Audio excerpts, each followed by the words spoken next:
প্রত্যেক দিনের জীবনে আমরা সবাই কোনো না কোনোভাবে সোশ্যাল মিডিয়া দিয়ে ঘেরা।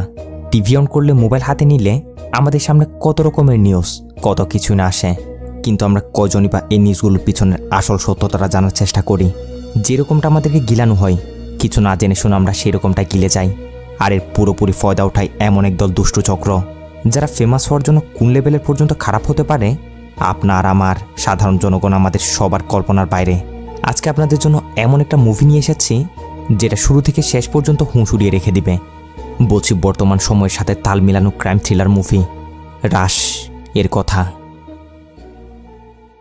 মুভি শুরু হয় দিল্লির কোনো একটা সমুদ্র পাড়ে। সমুদ্রের পানিতে একটা লাশ ভাসতে দেখিয়ে মুহূর্তের মধ্যে খবর পেয়ে পুলিশ, মিডিয়া, সাধারণ লোকজন এসে সেখানে হাজির। আর লাশটা উদ্ধার করলে জানা যায় এটা সুব্রত নামের কেউ একজনের লাশ। দেখে বোঝা যাচ্ছে এই সুব্রত ফেমাস কেউ হবে, যার জন্যই তো সবগুলো নিউজ চ্যানেলে সবাই তারই খবরটাই প্রচার করছে। এখানে এক এক নিউজ চ্যানেলে এই সুব্রতর ব্যাপারে এক এক রকমের বলা হচ্ছে। কেউ কেউ বলছে ফ্যামিলি পরিবারের চাপে পড়েই সুব্রত আত্মহত্যা করেছে, আবার কেউ কেউ বলছে সুব্রতর মাথার উপর নাকি অনেকগুলো টাকার ঋণ। আর এভাবেই এই নিউজগুলো থেকে আমরা জানতে পারি এই সুব্রত মূলত ক্রাইম 24 নামের একটা নিউজ চ্যানেলে একজন ক্রাইম জার্নালিস্ট হিসেবে কাজ করত। এই জন্য তার মতো বাকি সবগুলো জার্নালিস্ট তার জন্য দুঃখ প্রকাশ করছিল, যাদের মধ্যে একজন হচ্ছে আমাদের হিরো সামার। সামারও পালস 360 নামের একটা নিউজ চ্যানেলে কাজ করে, তাও একজন ক্রাইম জার্নালিস্টের মতোই। সুব্রতর মৃত্যু নিউজটা দেখে সে এবং তার কুলিকরা এ ব্যাপারে কথা বলছে। এরই মাঝে সামারের কাছে একটা কল আসে। সে কেউ একজনকে বলছিল, হ্যাঁ কথা বলেছ, কাজ কি হয়েছে? ওই দিক থেকে লোকটা বলে, হ্যাঁ আমি কথা বলেছি, বরাবর 20 মিনিট সময় পাবে, তার জন্য 15,000 টাকা দিতে বলছে। সামার বলে, কিন্তু আমার কাছে তো 10,000 আছে, কোনোরকম দেখো না কমানো যায় নাকি? লোকটা পরিষ্কার না করে দেয়, যার জন্য সামার বলে, ঠিক আছে আমি টাকার ব্যবস্থা করছি, তুমি লোকেশন বলো কোথায় আসতে হবে। তো এইভাবেই সে লোকটার কাছ থেকে লোকেশন নিয়ে তার কুলিকদের কাছ থেকে বাকি 5,000 টাকার কোনো রকমের ব্যবস্থা করে বের হচ্ছে কোথাও যাওয়ার জন্য। তার কুলিকরা যখন জিজ্ঞাসা করে টাকা কিসের জন্য, তখন সামার তাদের বলে, অনেক বড় একটা কাজ করতে যাচ্ছি, এইবার আমাকে ফেমাস হওয়া থেকে কেউ আটকাতে পারবে না বলে তাড়াহুড়ো করে বেরিয়ে পড়ে। এখান থেকে সিন একটু করে একটা আর্ট গ্যালারিতে অহনা নামের এই মেয়েটার উপর আসে। এই অহনা হচ্ছে মূলত সামারের গার্লফ্রেন্ড। সামারকে কল করে বলছিল, কই তুমি আসছো না? সামার বলে, কই আসতাম? অহনা বলে, সামার এবারও ভুলে গেছ? 10 দিন আগে থেকে তোমায় বলে রেখেছিলাম আজ আমার আর্ট এক্সিবিশন, তুমি আমায় কথা দিয়েছিলে তুমি আসবে। সামার বলে, ও শেট, আমি তো ধরে আছি তোমার আর্ট এক্সিবিশন কালকে, এই জন্য তো আমি গুরুত্বপূর্ণ একটা কাজের জন্য একজনের কাছ থেকে অ্যাপয়েন্টমেন্ট নিয়ে নিয়েছি, ওইখানে যাচ্ছি এখন। অহনা অবশ্যই এটা শুনে অভিমান করে, তারপর কিছু করার নেই, সামারকে দেখে বোঝা যাচ্ছে তার জন্য তার কাজটা গুরুত্বপূর্ণ। যাক, পরবর্তী সিনে দেখা যায় সামার আসা হচ্ছে এই হোটেলটাতে। এসে লোকেশন মতো যে লোকটা তার কাছে কল করেছিল তার সাথে গিয়ে দেখা করে এবং তাকে 15,000 টাকা বুঝিয়ে দিয়ে রুম একটাতে ঢুকে পড়ে। আর আমরা দেখি সামার মূলত এসেছিল এই লোকটার কাছে, এর কাছ থেকে ইন্টারভিউ নিতে। এইখানে আমরা জানতে পারি এই লোকটা হচ্ছে একজন কন্ট্রাক্ট কিলার। সামার কোনো রকমের এই ডিটেলস কালেক্ট করে নতুন কিছু একটা করার জন্য এর ইন্টারভিউ নিতে এসেছে, যেটা আজ পর্যন্ত মিডিয়া জগতে কেউই করতে পারেনি। মানে একজন কন্ট্রাক্ট কিলারের সামনে বসেই তার মুখ থেকে তার কাজের ব্যাপারে ইন্টারভিউ নেওয়া, চারটে কানে কথা নয়। লোকটা অবশ্য আগে বাগে সামারকে বলে দেয়, আমার চেহারা যেন কেউ চিনতে না পারে, না পুলিশ না কোনো সাধারণ লোক। সামারও বলে, ঠিক আছে এই বিষয়ে আপনি কোনো চিন্তা করবেন না, আমরা আপনার ফেস ব্লার করে দিব। এবার বলুন আপনি কি কাজ করেন? এ বলে, শ্যুট করি মানুষের টিকিটের সময় ফুরিয়ে এলে তাদের উপরে পাঠানোর দায়িত্ব নিই। সামার বলে, তার মানে আপনি কন্ট্রাক্ট নিয়ে মানুষদের খুন করেন, এখন পর্যন্ত কজনকে মেরেছেন? এ বলে, এর ধান্দায় ঢুকেছি, বেশি সময় তো হচ্ছে না, তবে হ্যাঁ কমসে কম 14-15 জনের টিকিট তো কেটেছি, এটা কনফার্ম। সামার জিজ্ঞাসা করে, মানুষদের খুন করে কি মজা পান? এ বলে, দেখ ভাই, একে তো পেটের দায় করতে হয়, উপর থেকে যখন মেশিন নিয়ে মানুষের সামনে দাঁড়ায় না, তখন হুট করে এইভাবে তাদের সামনে দাঁড়ানোতে এক একজন এক এক রকমের রিয়েক্ট করে, যেটা দেখে অনেক মজা লাগে। এমনও তো হয়েছে কেউ কেউ ভয়ে হিসু করে দিয়েছে। সামার বলে, এখন পর্যন্ত যাদের যাদের খুন করেছ তাদের মধ্যে কি ভিআইপি কেউ আছে? এ বলে, হ্যাঁ আছে তো, ইন্ডাস্ট্রিয়ালিস্ট PM শুক্লা, বেটাকে তো আমি মেরেছি। বেটা পয়সাওয়ালা লোক হলে কি হবে, একদমই ভীতু, মেশিন দেখতে বেটা হার্ট অ্যাটাক করে নিয়েছিল। এটা শুনে সামার তো নিজে শকড। জিজ্ঞাসা করতে চাই কে কন্ট্রাক্ট দিয়েছিল মারার জন্য, বাট সামারকে মেশিন ধরে ভয় দেখাই, বলে, ইন্টারভিউ নিতে এসেছো, চুপচাপ ইন্টারভিউ নাও, পুলিশের মতো জিজ্ঞাসাবাদ করতে যাবে তো শেষ করে দিব। সামার বলে, অন্তত তোমার নাম কি সেটা তো বলো। এ বলে, না না, এটা তো মোটেও বলা যাবে না, ধরে নাও আমি মানুষের ছায়া, যেখানে যাবে তারা কখনো তাদের পিছনে কখনো তাদের সামনে। তো এইভাবে সামার এই লোকটার কাছ থেকে ইন্টারভিউ নেই। এ তার নাম তো বলে না, তবে হ্যাঁ পরে গিয়ে বোঝার সুবিধার্থে বলে রাখি এই নাম হচ্ছে প্রিন্স। সামার এখান থেকে সোজা তাদের 5/365 নিউজ চ্যানেলের অফিসে চলে আসে। এসে তার বস আশুক নামের এই লোকটাকে ইন্টারভিউটা দেখায়। অবশ্য আশুকেরও এই ইন্টারভিউটা অনেক পছন্দ হয়। সামারকে বলে, গ্রেট জব, স্পেশালভাবে এটা আমাদের চ্যানেলে প্রচার করো, সব স্পন্সরদের জানিয়ে দাও, তাড়াতাড়ি এটা টেলিকাস্ট করো। কথা মতো সামাররাও তারা পুরো টিম মিলে কাজে লেগে পড়ে আর অনেক সুন্দর করেই সামার নিউজটা কাভার করে। সাথে সাথে সামারের নেওয়া এই ইন্টারভিউ সব জায়গায় ছড়িয়ে পড়ে। ক্রাইম ব্রাঞ্চের অবধিও এটা পৌঁছাতে বেশিক্ষণ সময় লাগে না। এখন যেহেতু সামার একজন ক্রিমিনালের কাছ থেকে ইন্টারভিউ নিয়েছে, তাও আবার একজন কন্ট্রাক্ট কিলার, তাই ক্রাইম ব্রাঞ্চের এই অফিসারগুলো সামারের পিছনে লাগে। যেহেতু কিলার ইন্টারভিউতে বলেছিল সে ভিআইপি বিএম শুক্লাকে মেরেছে, এখন বিএম শুক্লা তো এই শহরের অনেক বড় একজন ইন্ডাস্ট্রিয়ালিস্ট। সো এই কিলারটা কে, এটা বের করার জন্য মূলত ক্রাইম ব্রাঞ্চের এই অফিসারগুলো সামারের পিছনে লেগেছে। সোজা তারা সামারকে এসে ধরে আর জিজ্ঞাসা করে যার কাছ থেকে ইন্টারভিউ নিয়েছে লোকটা কে, তার ফেস সহ অরিজিনাল ফুটেজটা দিতে বলে। কিন্তু সামারও পরিষ্কার জানিয়ে দেয় সে তার নামটাম কিছু বলেনি, আর অরিজিনাল ফুটেজ তো সে নিয়েছে। এরা সামারকে অনেক ভয় দেখায়, অনেক করে জিজ্ঞাসা করে, কিন্তু কোনো কাজ হয় না। অবশ্যই তারা সামারকে হুমকি ধমকি দিয়ে সেখান থেকে চলে যায়। অন্যদিকে আমরা দেখি সামারের বস আশুক মেহরার কাছে গুপ্তা নামের কি একজন কল করেছে। যে গুপ্তা কল করেছে সে মূলত তাদের নিউজ চ্যানেলের জন্য স্পন্সর ঠিক করে দেয়। তো গুপ্তা এখানে আশুককে কল করে কিছু একটা বলছিল, যেগুলো শুনে আশুক অনেক টেনশনের মধ্যে পড়ে গেছে। তাড়াতাড়ি সে গুপ্তার কলটা রেখে আর্জেন্টলি সামারকে ডেকে পাঠায়। সামার যখন এসে তার সাথে দেখা করে তখন আশুক তাকে বলে, তুমি তো জানোই সামার, একটা নিউজ চ্যানেল চালানো অতটা সহজ না যেমনটা সাধারণ লোকজন মনে করে। ইকুইপমেন্ট থেকে শুরু করে এদিকে টাকা ওইদিকে টাকা টাকা আর টাকা ঢালতে হয় আমাদের, আর সেই টাকাগুলো রিকভার করতে আমাদের কী করতে হয় তাও তুমি ভালোই জানো। সামার বলে, অবশ্যই, বেশি বেশি স্পন্সর আর কি। আশুক বলে, হ্যাঁ বরাবর, কিন্তু যদি যে আমাদের স্পন্সরগুলোর ব্যবস্থা করে দেয় সেই আমাদের থেকে মুখ ফিরিয়ে নেয় তাহলে আমাদের কী অবস্থা হবে। সামার বলে, এটা কী রকমের কথা স্যার, আমাদের গুপ্তা যেহেতু স্পন্সরগুলোর ব্যবস্থা করে তাহলে গুপ্তা যে এরকমটা কেন করবে। আশুক রেগে গিয়ে বলে, কারণ তুমি যে কিলারের ইন্টারভিউ নিয়েছ সেখানে সে যে বিএম শুক্লার মার্ডারের কথা বলেছে, সে বিএম শুক্লা এই গুপ্তার ছোটবেলার বন্ধু। সে প্রচণ্ড রেগে আছে, কলের পর কল করছে, কারণ সব ইন্ডাস্ট্রিয়ালিস্টরা এই নিউজটার পর তার থেকে মুখ ফিরিয়ে নিচ্ছে। এখন তার কথা তোমাকে যেন নাকি এই চ্যানেলে আর না দেখে। আমি কি করব বলো, বিষয়টা পার্সোনালে চলে গেছে। গুপ্তাকেও হাতছাড়া করা যাবে না, কারণ সেই আমাদের স্পন্সর নিয়ে আসার একমাত্র মাধ্যম। সামার বলে, তার মানে আপনি কি বলতে চাচ্ছেন, আমাকে কি এখান থেকে চলে যেতে বলছেন? আর আমি তো কোনো বানোয়াট কিছু তুলে ধরিনি, যেটা সত্যি সেটাই তুলে ধরেছি। ফাইন, যদি আমি চলে গেলে আপনাদের চ্যানেল ভালো থাকে তাহলে সেইটাই হোক। বলে সামারও রেগে মেগে চাকরিটা ছেড়ে দিয়ে সেখান থেকে চলে আসে। আর তার চলে আসতেই আশু একটা নিউজ করে সবাইকে এটা বলে দেয় সামার যে কিলারের নিউজটা করেছিল ওইটা নাকি সে ফেমাস হওয়ার জন্য মিথ্যা একটা নিউজ বানিয়েছিল, কাউকে সেটাতে বিশ্বাস করতে না করে। এরকম একটা কাজ করে তারা সামারকে তাদের চ্যানেল থেকে বের করে দিয়েছে। এইদিকে আমরা সামারকে দেখি যে কিনা একটা বাড়ি গিয়ে লাল পানি টানছিল, আর তার খোঁজ করতে করতে সেখানে তার গার্লফ্রেন্ড অহনা এসে হাজির। অহনা সামারকে এইসবের ব্যাপারে জিজ্ঞাসা করছে যে চাকরি কি হয়েছে না হয়েছে ওইগুলো। সামার তার সাথে এইসব নিয়ে কথাবার্তা বলছিল কি, তখনই তার মোবাইলে আননোন নাম্বার থেকে একটা কল আসে। কলটা রিসিভ করতেই ওই দিক থেকে একটা মেয়ে সামারকে তার পরিচয় দিয়ে বলে তার নাম হচ্ছে লিজা কাপুর, অনেক বড় একটা মিডিয়া কোম্পানির হেড অফ প্রেসিডেন্ট। সামার, আপনার কাজের ধরন আমার অনেক পছন্দ, অনেক দিন ধরে আপনাকে ফলো করছি। আমি জানতে পারলাম আপনি এতদিন যে চ্যানেলে কাজ করতেন ওইখান থেকে আপনাকে বের করে দিয়েছে। সামার বলে, ভুল ধারণা, আমি নিজে রিজাইন করে দিয়েছি। লিজা নামের মেয়েটা বলে, আমিও মনে মনে সেটাই ধরেছি, আপনার মতো এত হুনহার একজন ক্রাইম রিপোর্টার তাকে আবার চ্যানেল থেকে বের করে দিবে এটা কোনোভাবে সম্ভব না। যাক, মেন কথায় আসি, আপনার জন্য আমাদের চ্যানেলে অনেক বড় একটা অফার আছে। এই মুহূর্তে আপনি কোন জায়গায় আছেন আমাকে লোকেশন শেয়ার করুন, আমি নিজে এসে আপনার সাথে দেখা করছি, আর কফি খেতে খেতে বাকি কথা বলা যাবে। সামার বলে, রাতের 2টা বাজে এখন, কাল দেখা করলে হয় না? লিজা বলে, কালকে আমি গুরুত্বপূর্ণ একটা কাজে বাইরে যাচ্ছি, তাই এখনই দেখা করা জরুরি। এখন অফারটাও ছিল বেশ বড়সড় মাপের, তাই সামার এই লিজা নামের মেয়েটার সাথে দেখা করতে রাজি হয়ে যায়। ওই মুহূর্তে তারা ক্রাউন প্লাজা নামের একটা হোটেলে এসে দেখা করে।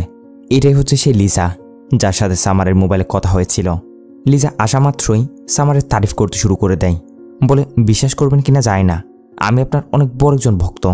আপনার স্টোরি টেলিং, নিউজ প্রেজেন্টেশন, আপনার সব কিছু আমি ফলো করে আসছি। সামার জিজ্ঞাসা করে যে আপনাদের চ্যানেলের নামটা কি? লিজা বলে, ক্রাইম 24। এই চ্যানেলের নাম শুনতেই সামার একটু মন খারাপ করে লিজা বলে, আমি জানি কিছুদিন আগে আমাদের চ্যানেলে সুব্রতর সাথে যেটা হয়েছে ওটার জন্য আপনি মন খারাপ করেছেন। অর্থাৎ মুভি শুরুতে পানিতে যে সুব্রতর লাশ পাওয়া গেছিল তার ব্যাপারে বলছে।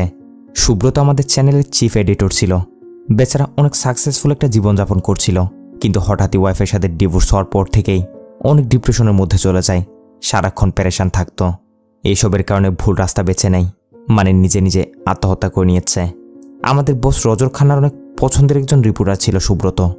যেহেতু তার মৃত্যু হয়ে গেছে, তাই আমাদের বস রজর তার জায়গাটার জন্য তার মতোই আরেকজনকে খুঁজছে। আর এই তালাশ করতে গিয়েই সাডেনলি আমার চোখে পড়ে যান আপনি। আর অবশ্যই এই জায়গার জন্য আপনি আমার বেস্ট চয়েস। এখন বস রজর খান্নার নাম শুনে সামার বলে ওঠে, রজর খান্না? কোনো ওই রজর খান্নার কথাই বলছেন না তো, যার নামে কিছুদিন আগে একটা গুজব বেরিয়েছিল যে রাশিয়ান মাফিয়াদের সাথে ইন্ডাস্ট্রিয়ালিস্ট রজর খান্নার হাত রয়েছে? লিসা বলে, হ্যাঁ, লোক তো সেই, কিন্তু তার নামে যেটা ছড়িয়েছে সেটা পুরোপুরি ভিত্তিহীন একটা গুজব। আমাদের বস রজর এত বড় একটা চ্যানেলের মালিকের পাশাপাশি অনেক বড় একজন বিজনেসম্যানও, তাই তার শত্রুও রয়েছে অনেক। তারা এই গুজবটা ছড়িয়েছে। লিসা সামারকে এইসবই বলছে আর কি, কিন্তু সামারের কিছুতে এটা বিশ্বাস হচ্ছে না। প্রথম দেখাতেই আর প্রথম চান্সে কেউ এত বড় একটা সুযোগ জীবনও তো দেবে না, তাও আবার পুরো চ্যানেলের দায়িত্ব চিফ এডিটরের। তবে লিসা তাকে অনেক করে বোঝাচ্ছে যে সামার, আপনি যে লাইনে নিউজ করেন সবসময় দেখেছি সত্যটাই, একদম রিয়েল নিউজটা সবার সামনে তুলে ধরেন। আমাদের বস রজরের এটা অনেক পছন্দ, ক্রাইম রিলেটেড এইসব রিয়েল নিউজগুলো তুলে ধরা। আমরা শুধু আপনাকে একটা জবই অফার করছি না, আমরা আপনাকে এই প্রফেশনের পুরোপুরি আজাদি দিয়ে দিচ্ছি। সামার বলে, শুরুর দিকে তো সবাই এটাই বলে, কিন্তু যখন আসল কাজে নামা হয় তখন এদিকের প্রেশার ওইদিকের প্রেশার, সব কিছু চাপে পড়ে শেষমেশ সত্যটাই মুখের ভিতরে চেপে ধরে রাখতে হয়। এটা শুনে লিজা পুরোপুরি সামারকে গ্যারেন্টি দেয় যে এরকম কিছু হবে না। কিন্তু তারপরও কেন যায় না সামার এত তাড়াতাড়ি এই অফারটা নিতে পারছে না। লিসাকে বলে এটা নিয়ে ভাবার জন্য তার কিছু সময়ের প্রয়োজন। লিসাও বলে, জাস্ট আজকের রাত, কারণ কালকে আমি কুয়ালালামপুর চলে যাচ্ছি। যে লিসার সাথে এসব কথাবার্তা বলে সামার সোজা সেখান থেকে বাসায় চলে আসে। আর বাসায় এসে অহনাকে নিয়ে বসে পড়ে চ্যানেল 24-এর মালিক ও রজর খান্নার ব্যাপারে ডিটেলস কালেক্ট করতে, যে লোকটা কীরকম, আদৌ কি তার ব্যাপারে যে গুজবটা ছড়ানো হয়েছিল সেটা সত্য নাকি না। অনেকক্ষণ ধরে এই রজরের ব্যাপারে ঘাটাঘাটি করার পর সামারের ব্যাপারে তেমন খারাপ কিছুই পায় না, যার জন্য সে এখন চাচ্ছে তাদের চ্যানেলের অফারটা অ্যাকসেপ্ট করতে। অবশ্য অহনায়ের জন্য সামারকে অনেক বোঝায়। সারা রাত ধরে এই বিষয়ে চিন্তা ভাবনা করার পর অবশ্যই সকাল হতে হতে সামার তাড়াতাড়ি মোবাইল নিয়ে লিসাকে কল লাগায়, বলে সে তার অফারটাতে রাজি। লিসা বলে, ঠিক আছে, তাইলে পাসপোর্ট নিয়ে চলে আসো, এক্ষুনি আমাদের মালয়েশিয়ায় কুয়ালালামপুরের জন্য রওনা দিতে হবে। আমাদের বস রজর বর্তমানে ওইখানেই। বলতে না বলতেই দুজন মালয়েশিয়া গিয়ে পৌঁছে। সামার লিসাকে জিজ্ঞাসা করে, রজর এইখানে কি করছে? এটা বলতে সিন কাট হয়ে চলে আসে রজর নামের ওই ব্যক্তিটার উপর। আমরা দেখি রজর এখানে আসলে কার রেসিংয়ের জন্য এসেছিল, মানে একাধারে সে নিউজ চ্যানেলের মালিক, তারপর বিজনেসম্যান, একজন কার রেসার, সব কিছুই। তো লিসাও সামারকে নিয়ে বরাবর ওইখানে গিয়ে পৌঁছে যেখানে কার রেসিংটা চলছিল। সুযোগ দেখে সে রজরকে ডাক দিয়ে সামারের সাথে পরিচয় করিয়ে দেয়। রজরও সামারকে ডাক দিয়ে বলে, আসো আসো, গাড়িতে আসো। সামার অবশ্য যেতে চাইছে না, কারণ সে সব কার রেসিং টেসিং এগুলো ভয় পায়। তারপর রজর এক প্রকার জোরাজোরি করে তাকে গাড়িতে তোলে। আর এভাবেই রেসিংয়ের পাশাপাশি একজন একজনের সাথে পরিচয় হতে শুরু করে। দুজনেই একজন একজনকে তাদের পরিচয় দেয়।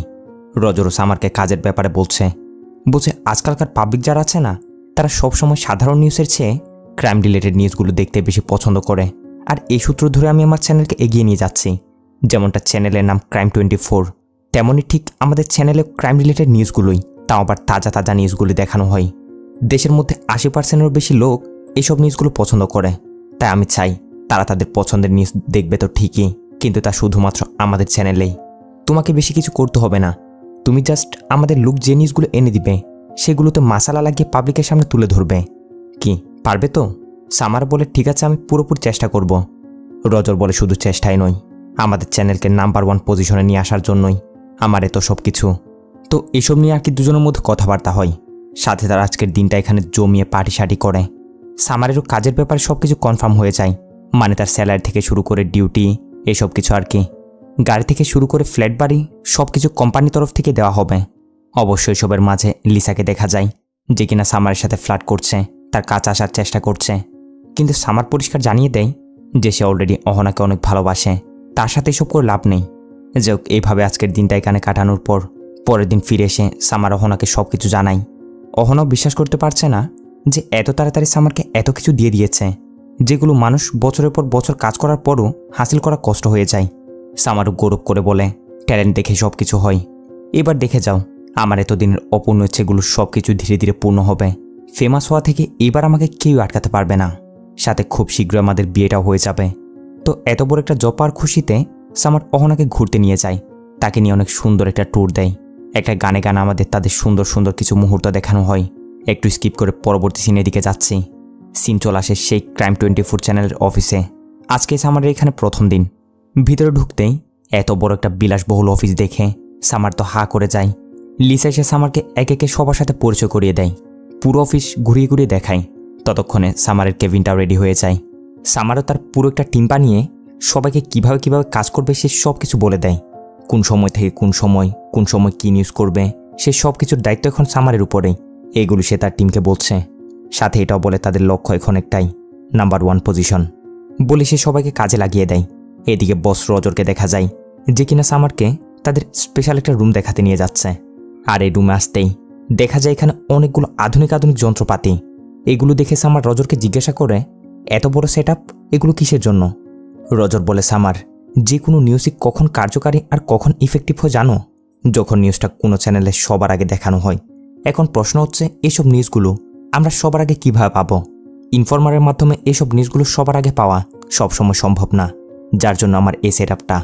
যেমনটা আমরা জানি আজ টেকনোলজি কত দূরে গিয়ে গেছে। আজকাল টেকনোলজি শুধু পুলিশই ব্যবহার করছে না, চোর ডাকাত তারাও টেকনোলজির মাধ্যমে বিভিন্ন ক্রাইম করছে। আজকাল সব স্টেশনেই একটা স্পেশাল হেল্পলাইন থাকে, যেখানে সাধারণ জনগণ কোনো বিপদে পড়লে বা কোনো ঘটনা ঘটলে হেল্পলাইনে একটা না একটা কল আসবে। তো আমি কি করেছি, আমার টেলিকম ইন্ডাস্ট্রির বিশ্বস্ত কিছু লোকের মাধ্যমে এই সেটআপটা বানিয়েছি, যার মাধ্যমে যে কোনো পুলিশ স্টেশনের হেল্পলাইনে কোনো কল আসলে তাহলে কলটা সেইখানে আসার পাশাপাশি আমাদের এখানেও আসবে। কে কোন বিপদে পড়ছে, কোন জায়গায় কোন ঘটনা ঘটছে সব কিছু সবার আগে পুলিশের সাথে সাথে আমরাও জানতে পারবো। ফলে নিউজটাও সবার আগে আমাদের চ্যানেলে প্রচার হবে। সামার বলে, কল ট্যাপিং এটা তো পুরোপুরি ইলিগ্যাল। রজর বলে, এই দুনিয়াতে লিগ্যাল ইলিগ্যালের কিছুই নেই। উদাহরণ চাও? তাহলে তোমার মোবাইলটা দাও। এটা কি কোনো শোরুম থেকে নিয়েছ? সামার বলে, না তো। রজর বলে, তাহলে এটাও তো ইলিগ্যাল। দেখো, এ দুনিয়ায় সঠিক ভুল কিছু হয় না, সব কিছু আমাদের ব্রেনের খেলা। ব্রেনই সব কিছু কন্ট্রোল করে। যদি আমরা ভালো কিছু করার জন্য ইলিগ্যাল রাস্তা বেছে নিই না, তাহলে সেটা আমার মতে দোষের কিছু না। এইভাবে আর কি রজর সামারকে নয় বোঝাচ্ছে। সামারের রজরের কথাগুলো ভালো লাগে, যার পরের সিনে কাজে লাগার জন্য সামার রেডি হচ্ছে। এখানে সামারের সাথে এসে পরিচিত হয় কোজো নামের এই লোকটা। এই কোজো এসে সামারকে তার পরিচয় দেয়, বলে সে নাকি ক্রাইম 24 চ্যানেলের হেড অফ ইন্টারনাল সিকিউরিটি। আপনাকে দেখেছি কম, কিন্তু আপনার ব্যাপারে অনেক কিছু শুনেছি। এখন যখন সামনাসামনি দেখছি অনেক ভালো লাগছে। যে কোনো সময় যে কোনো কিছুর প্রয়োজন হোক না কেন এই কুজুকে স্মরণ করবেন। এসব বলে কুজু চলে যায়। এরপর থেকে সামারও তার কাজে লেগে পড়ে। একেবারে জমিয়ে তাজা নিউজগুলো কভার করছে। আর এই চ্যানেলের নেটওয়ার্কও ছিল এত বিশাল, শুধু তারা দিল্লি শহরের নিউজই করছে না, বরঞ্চ তারা পুরো দেশেই যে ক্রাইম নিউজগুলো হচ্ছে সেই সবগুলো কভার করছে। তাও আবার দেখা যাচ্ছে ঘটনাস্থলে একদম সবার আগেই। নিউজগুলো ছিল এরকম, কোনো জায়গায় আগুন লেগেছে, তো কোনো জায়গায় ডাকাতি হয়েছে, আবার কোনো জায়গায় হয়েছে মার্ডার। একদম ঘটনাস্থলে গিয়ে এই চ্যানেলের রিপোর্টাররা সামারকে র ফুটেজগুলো দেখাচ্ছে, আর সামার সেগুলো প্রচার করছে। এভাবে একদিনের ভিতরে এই চ্যানেল থেকে এতগুলো ক্রাইম নিউজ কভার করা হয়। অন্য চ্যানেলে এগুলো প্রচার হবে তো দূরে থাক, এখনও নিউজগুলোর ব্যাপার জেনেছে কিনা সেটাই সন্দেহ। সামারেরও কাজ হচ্ছে জাস্ট নিউজগুলো হোস্ট করা। সে জমিয়ে তার কাজ করে চলেছে। এদিকে দেখা যায় নিউজ চ্যানেলের বস রজরের কাছে একটা আইনি নোটিশ এসেছে যে তারা এভাবে যে নিউজগুলো প্রচার করছে এটা পুরোপুরি নিয়মের বিরুদ্ধে। অনেকগুলো সেকশন, অনেকগুলো নিয়মের আন্ডারে তারা নোটিশটা পাঠিয়েছে। আর এই নোটিশে সিগনেচার করেছে মিনিস্টার বিএন দীক্ষিত নামের কেউ একজন। এখন রজরদের টার্গেট এই মিনিস্টার বিএন দীক্ষিতকে হাত করা। এই প্রফেশনের ডেলি এরকম হাজারো নোটিশ এসে থাকে, কিন্তু রজরা সেগুলো টাকা দিয়ে সেটেল করে নেয়। তারা আগে ভাগে এই মিনিস্টার বিএন দীক্ষিতের হিস্ট্রি বের করে নিয়েছে। লিসা বলে, তার সাথে সেটেলমেন্ট করার জন্য আমি যাব বলে পরবর্তী সিনে একটা 5 স্টার হোটেলে টাকার একটা ব্যাগ নিয়ে লিসা সে মিনিস্টার বিএন দীক্ষিতের কাছে গিয়ে হাজির। এরই সাথে রজর ঘুষ হিসেবে মনোরঞ্জনের জন্য 2টা মেয়েকেও পাঠিয়েছে। হে মিনিস্টার বেটাও ছিল এই টাইপেরই, এ তো অনেক হ্যাপি। কিন্তু এইখানে দেখা যায় লিসা সুযোগ বুঝে কিছু ফুলের ভিতরে একটা ক্যামেরা লাগিয়ে দিয়েছিল। তার মানে এখানে যা কিছু হবে সব কিছু রেকর্ড হয়ে যাবে। আর তারা পরবর্তীতে এই মিনিস্টার বেটার মুখ বন্ধ রাখার জন্য সে ভিডিও দিয়ে তাকে ব্ল্যাকমেল করবে। যাই হোক, এদিকে সামারকে দেখা যায় অল্প সময়ের মধ্যে সে এভাবে ধীরে ধীরে ফেমাস হতে শুরু করেছে। তার নামে অনেক আর্টিকেল বের হচ্ছে। সবাই অনেক সুনামও করছে। দেখতে দেখতে অনেকগুলো বিজ্ঞাপনও চান্স পেয়ে গেছে। আর এভাবে কয়েকদিনের ভিতরেই ক্রাইম 24 চ্যানেলের টিআরপি চলে যায় একদম হাই লেভেলে। অল্প সময়ে এত বড় একটা সাকসেস পাওয়ার আনন্দে রোজরা আজ রাতে একটা পার্টির আয়োজন করেছে। সামার ও অহনাকে জানিয়ে সে পার্টিতে যাচ্ছে। পার্টিতে লিসা, রজর, কুচো সবাই উপস্থিত ছিল। এখানে হালকা পাতলা লাল পানি টাল পানি টেনে নাচাগানা করে সবাই অনেক এনজয় করে। আর সারা রাত ধরে বা পার্টি শাড়ি করার পর সিন চলে যায় পরবর্তী দিন সকালে। কিছু ফটো হাতে নিয়ে অহনা সামারের কাছে সেগুলো তার দিকে ছুঁড়ে মেরে বলে, ওই লিসার সাথে তো দেখি তুমি অনেক ক্লোজ হয়ে পড়েছ, কি মনে ধরেছে তাকে? লেট নাইট পার্টি, একসাথে ঘোরাঘুরি, যা বোঝার আমি তো বুঝে নিয়েছি। ফটোগুলো কাল রাতে যে তারা পার্টি করছিল তখন সামার লিসার সাথে কথা বলার সময় কেউ দুষ্টুমি করে ওই মুহূর্তের ফটোগুলো তুলে উল্টাপাল্টা টাইটেল লাগিয়ে সেগুলো ভাইরাল করে দিয়েছে। সামার বলে, অহনা যেরকমটা দেখা যাচ্ছে মুঠো সেরকমটা নয়। আমি তার সাথে কাজের ব্যাপারে গুরুত্বপূর্ণ কিছু কথা বলছিলাম। সে সময় লাউড মিউজিক চলার ফলে আমি তার কানে কানে সেগুলো বলছিলাম, জাস্ট এটুকুই। কিন্তু অহনা কিছুতে মানতে রাজি না। সামারকে কেউ তার থেকে সরিয়ে নিচ্ছে না তো। এটারই ভয় পেয়ে সে সাথে সাথে লিসার সাথে কন্ট্যাক্ট করে তাকে একটা রেস্টুরেন্টে তার সাথে দেখা করতে বলে। অন্যদিকে আমরা সামারকে দেখি যে কিনা অফিসের স্টোররুম থেকে কিছু একটা নিয়ে আসার সময় এখানে একটা ভিডিও রেকর্ডের একটা ট্যাপ খুঁজে পাই। ট্যাপটার উপর কিছু পরিচিত নাম লেখা দেখে সামার সেটা সেইখানে টিভির সাথে কানেক্ট করে দেখতে শুরু করে।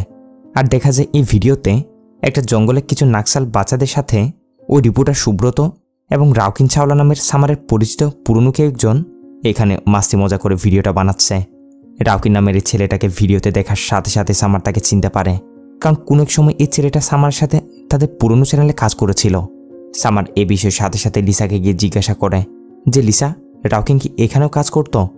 লিসা অবশ্য প্রথম দিকে রাউকিন নামের কাউকে চিনতে পারে না, কিন্তু সামার যখন তাকে পুরোপুরি ডিটেলস বলে তখন লিসারা বলে, ও হ্যাঁ রাউকিন, হ্যাঁ সে এখানে কাজ করতো, কিন্তু জানি না হঠাৎই কোথায় উধাও হয়ে গেছে। সামার বলে, হ্যাঁ সে এইরকমই, কয়েক বছর আমরা একটা চ্যানেলে একসাথে কাজ করেছিলাম। হঠাৎ কোথাও যেন উধাও হয়ে যেত, আবার কতদিন পর আবার ফিরে আসতো। একটু সানকি টাইপের ছিল। অনেকদিন তার সাথে দেখা সাক্ষাৎ হয়নি, যাই হোক আমি কন্ট্যাক্ট করে দেখব কোথায় আছে বলে সামার সেখান থেকে চলে যাই। লিসা এবং কুচো সামারের দিকে এইভাবে তাকিয়ে আছে, মনে তো হচ্ছে কোনো না কোনো একটা গড়বড় চলছে। পরবর্তী সিনে আমরা দেখি অহনা ওই যে লিসার সাথে এসে দেখা করছে ডিরেক্টলি তাকে সোজাসুজি বলছে যে সামারের সাথে তুমি এভাবে মেলামেশা করা বন্ধ করো। যদি রাত কাটানোর জন্য কারো প্রয়োজন হয় তাহলে অন্য কাউকে বেছে নাও। সামার আমার বয়ফ্রেন্ড, কিছুদিন পর আমাদের বিয়ে হতে চলেছে। এসব শুনে লিসা অবশ্য অহনার ওপর খেপে যায়, বলে আমার আশেপাশে ঘোরাঘুরি করার জন্য তোমার বয়ফ্রেন্ডকে আমি সেডিউস করছি না।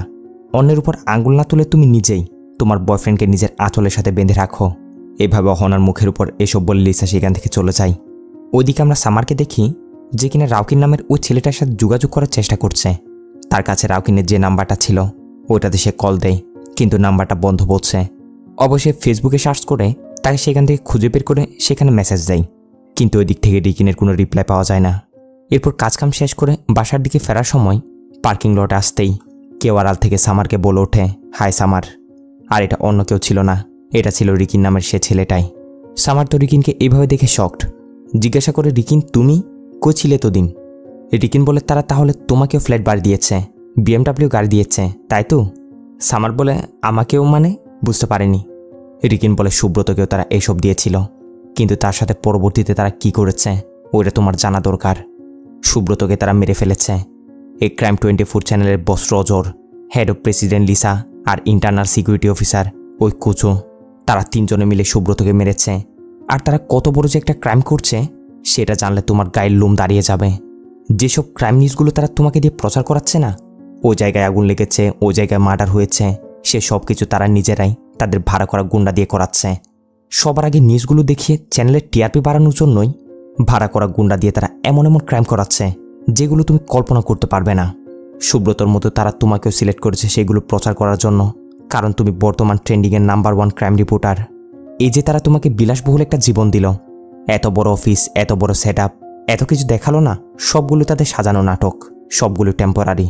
সুব্রত তাদের ব্যাপারে সব কিছু জেনে গেছিল বিদায় তারা প্ল্যানিং করিয়ে তাকে মেরে দিয়েছে। সাথে আমাকেও মারার জন্য খুঁজছে, কারণ সুব্রতর সাথে আমার ভালো একটা সম্পর্ক ছিল। আমিও সব কিছু জেনে গেছি, কোনোরকম গা ঢাকা দিয়ে বেঁচে আছি, সারাক্ষণ আতঙ্কের মধ্যে থাকি। এই বুঝি কেউ এসে আমার উপর হামলা করে দিল।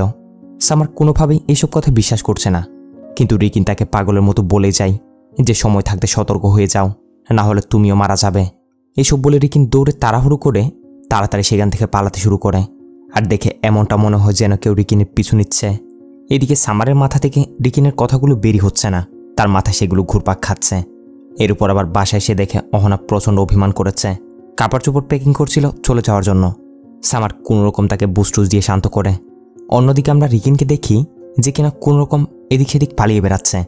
রুমে আসতে সে নোটিস করে কেউ তার পিছু নিতে নিতে এখানে দেশে পৌঁছেছে। রিকিন ভয়ে ভয়ে দরজার কাছে গিয়ে এটা চেক করতে যাচ্ছিল কি তখনই দরজা ভেঙে খেয়ে ভিতরে ঢুকে রিকিনের উপর হামলা করে দেয়।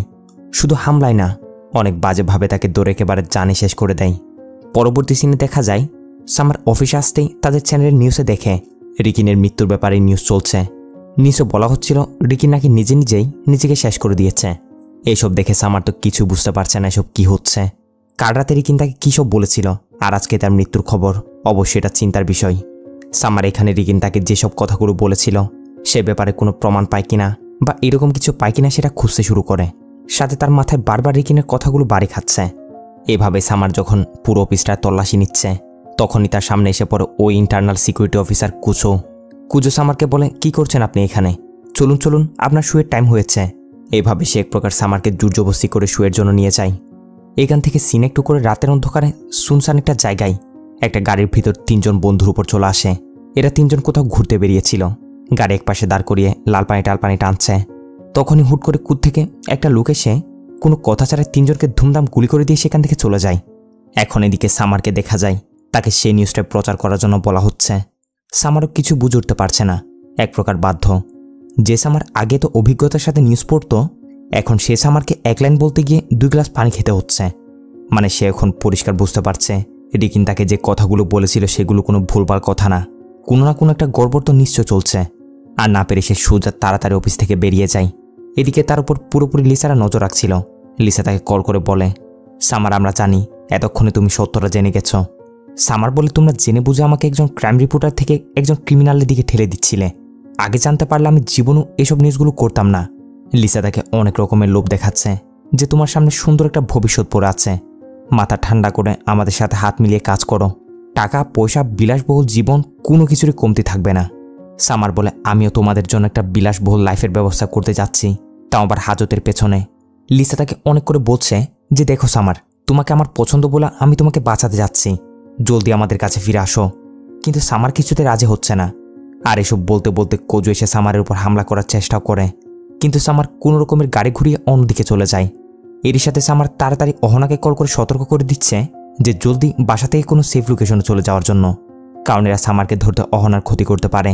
কিন্তু এখানে সামার কল করে সতর্ক করতে করতেই রজরদের গুন্ডারা এসে অহনাকে তুলে নিয়ে যায়। সামার ডিরেক্ট রজরকে কল করে বলে যে রজর অহনাকে ছেড়ে দাও, এইসবের সাথে তার কোনো সম্পর্ক নেই, যদি তার কিছু হয় তাহলে ছাড়বো না বলে দিলাম। রজর বলে, হ্যাঁ ঠিকই বলেছ, তাহলে তুমি এক্ষুনি আমাদের কাছে ফিরে আসো। সামার বলে, আমি ভাবতেও পারিনি যে তোমরা এই লেভেলের খারাপ হবে। সামান্য টিআরপি বাড়ানোর জন্য তোমরা এইভাবে জলাজাতা এত বড় বড় ক্রাইম করছো। রজর বলে, তো কি হয়েছে? তোমাকে তো আগে বলেছি এই দুনিয়ায় ভালো বলতে কিছু হয় না। দেখো আমি তোমায় কথা দিচ্ছি অহনার কিছু হবে না, যদি তুমি আমাদের সাথে কোঅপারেট করো। সামার বলে, কেন? আমাকে কি বেকুব পেয়েছ যে এত কিছু জানার পরও তোমাদের হয়ে কাজ করব? শুধু দেখে যাও এর শাস্তি তোমাদের কি হয়। বলে সামার কল কাট করে দেয়। এভাবে গাড়ি নিয়ে কিছু দূর যাওয়ার পর মাঝ রাস্তাতে তার গাড়িটা নষ্ট হয়ে যায়। এরপর পরই তার পিছু করতে করতে সেখানে কুজুরা এসে হাজির, কিন্তু গাড়ির ভিতরে দেখে সামার নেই। সামার ততক্ষণ আসলে দূরে সেখান থেকে পালিয়ে গেছে। পালিয়ে কোনো রকমের একটা হোটেলে গিয়ে ওঠে। এদিকে টিভিতে দেখা যায় চ্যানেল 24 থেকে এই নিউজটা প্রচার করা হচ্ছিল যে কাল রাতে নাকি এই চ্যানেলের এডিটর সামার গ্রোভারের গার্লফ্রেন্ডকে কেউ অপহরণ করে নিয়ে গেছে। যে ঘটনার পর থেকে সামারেরও কোনো খোঁজখবর পাওয়া যাচ্ছে না। আমরা সামারের সাথে যোগাযোগ করার চেষ্টা করছি, কিন্তু সে কোনো রেসপন্স করছে না। আপনারা যদি কেউ তাকে দেখে থাকেন তাহলে অবশ্যই আমাদের এই নাম্বারে কল করুন। এখন এই নিউজটা দেখে হচ্ছে একটু আগে সামার যে হোটেলটাতে উঠেছিল সেইখানের এক ম্যানেজার সাথে সাথে ওই নাম্বারটাতে কল করে জানিয়ে দেয় যে যার ব্যাপার নিউজ করছেন এই লোকটা তো আমাদের হোটেলে উঠেছে। কল করে এটা জানিয়ে দেওয়ার সাথে সাথে আমরা দেখি কেউ একজন হাতে মেশিন নিয়ে সামারের রুমটার দিকে এগিয়ে আসছে। এদিকে সামার এখান থেকে পালানোর জন্য রেডি হচ্ছে।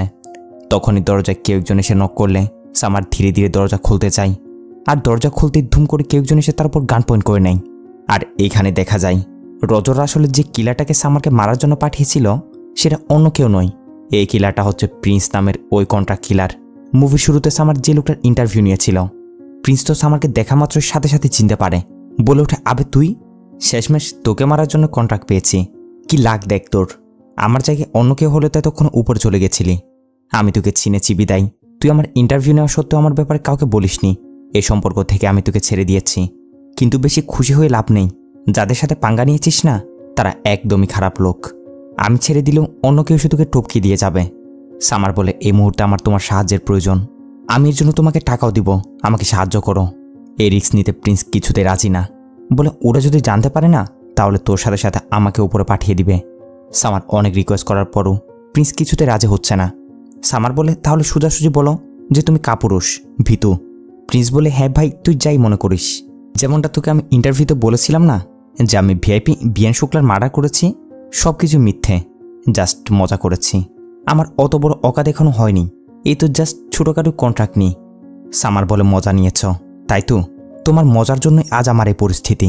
যদি তুমি ইন্টারভিউতে বিয়ান শুক্লার নাম না নিতে, যদি মজাটা না করতে, তাহলে ওই চ্যানেলটা আমাকে ছাড়তে হতো না, না এই ক্রাইম 24 চ্যানেলে আমাকে জব নিতে হতো, না এসব জঞ্জালের মধ্যে তারা আমাকে ফাঁসাতে পারত। সবই তোমার জন্য হয়েছে, আর তুমি এখন আমাকে সাহায্য করা থেকে মুখ ফিরিয়ে নিচ্ছ। এইসব শুনে প্রিন্সের মন গলে যায়। দেখে সত্যিই তো, তার জন্য তো এই বেচারার সাথে এসব হচ্ছে। তাই সে সামারকে সাহায্য করার সিদ্ধান্ত নেয়। বেশ, সাথে সাথে দুজনে মিলে বেরিয়ে পড়ে এইসব যা কিছু শুরু হয়েছে সেগুলো শেষ দেখার জন্য।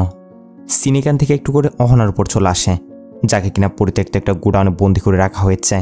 অহনা এখান থেকে পালানোর চেষ্টা তো করে, কিন্তু চারদিকে রজরদের গুন্ডা দিয়ে ঘেরা।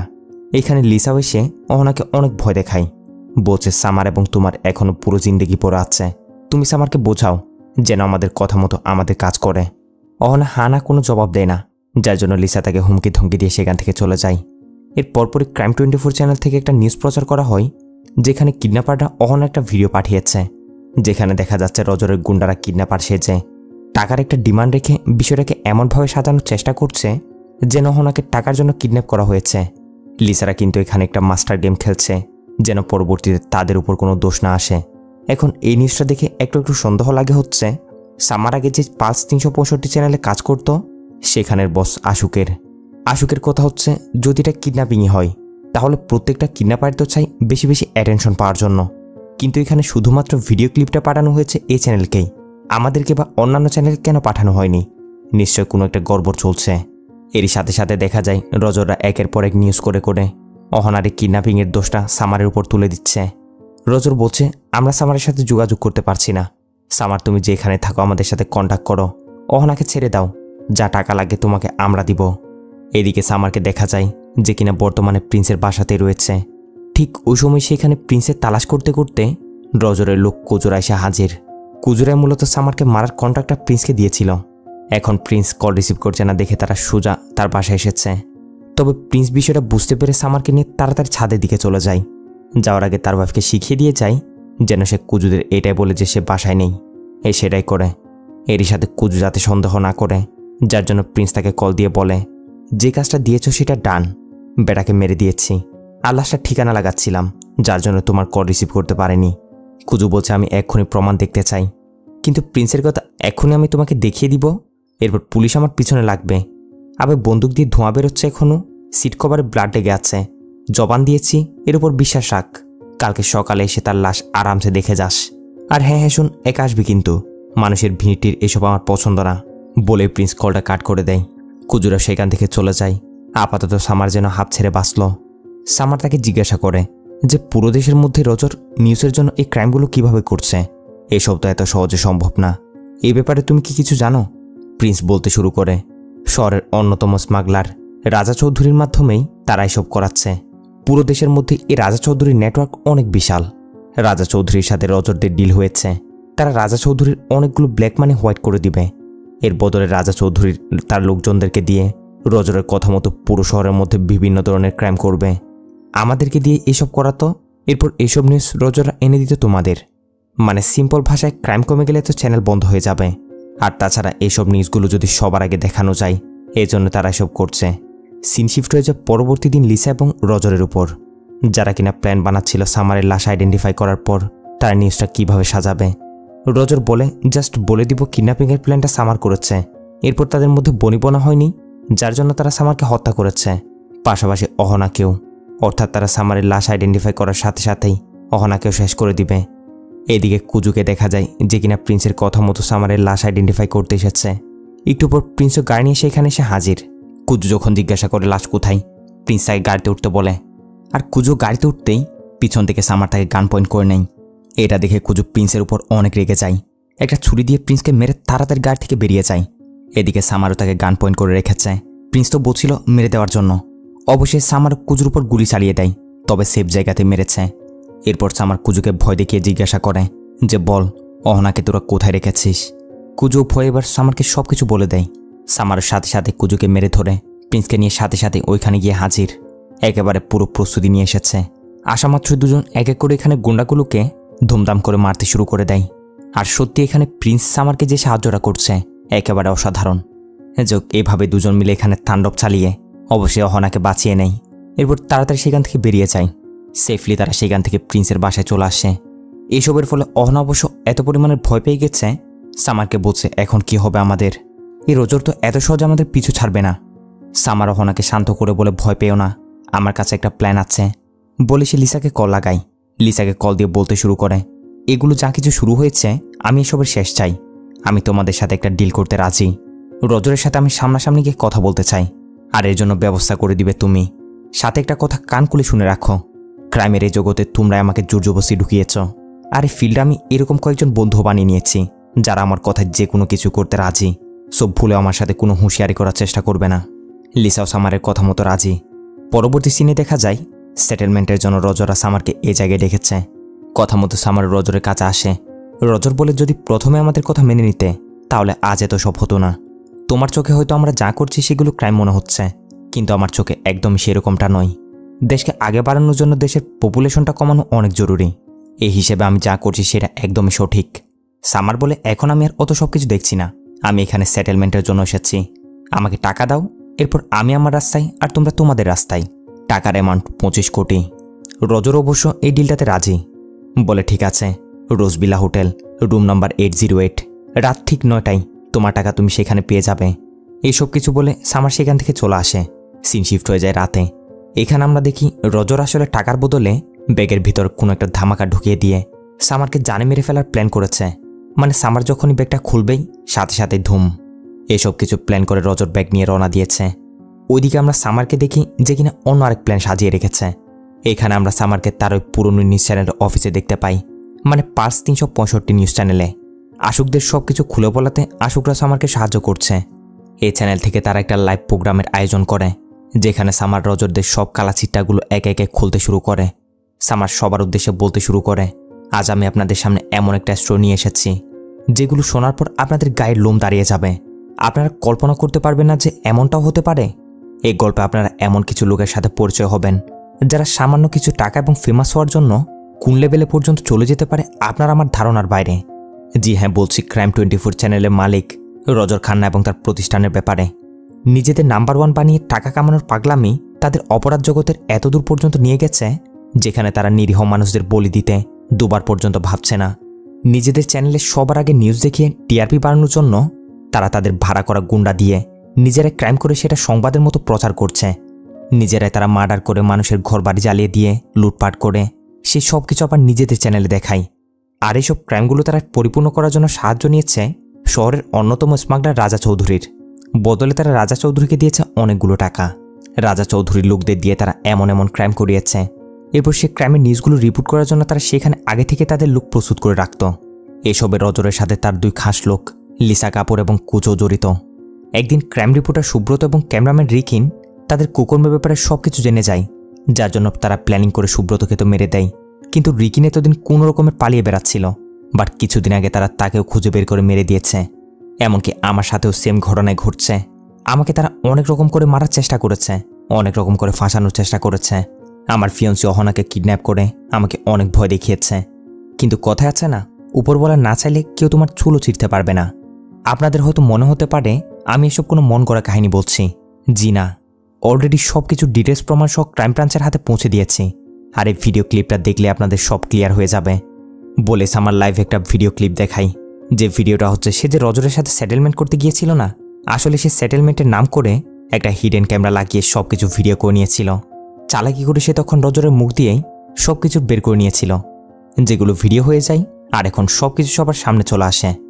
এভাবে সামার রজর, লিসা এসবের সাথে যারা যারা জড়িত তাদের সবার মুখোশ খুলে দিয়েছে। এখন লিসা এবং রজর পুরোপুরি ফেঁসে গেছে। সামার তাদের বাঁচার আর কোনো রাস্তা রাখেনি। লিসা তো ক্রাইম ব্রাঞ্চের হাতে ধরা পড়ার চেয়ে নিজেকে শেষ করে দেওয়াটা বেটার মনে করে। একসাথে ড্রিঙ্কে অনেকগুলো ট্যাবলেট মিশিয়ে সে নিজেকে শেষ করে দেয়।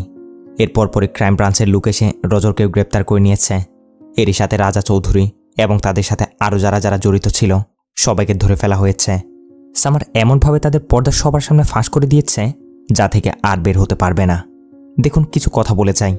আজকালকার দিনে আমরা এসব সোশ্যাল মিডিয়া প্ল্যাটফর্মে কত কিছু না দেখছি।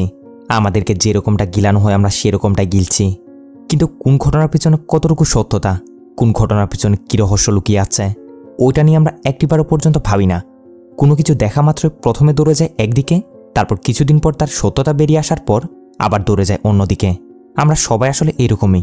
যাই হোক, আমি এটাই বলতে চাচ্ছি, কোনো কিছু দেখে তা শেয়ার দেওয়ার আগে বা তা নিয়ে কথা বলার আগে তার ব্যাপারে ন্যূনতম সত্যতাটা আমাদের জানা প্রয়োজন। সবাই সাবধানে থাকবেন। যদি মনে করে থাকেন আজকের ভিডিওটা অনেক সচেতনমূলক, তাহলে অবশ্যই লাইক কমেন্ট করে বেশি বেশি শেয়ার করে দিবেন। সাথে চ্যানেল সাবস্ক্রাইব হয়ে যাওয়া তো চাই।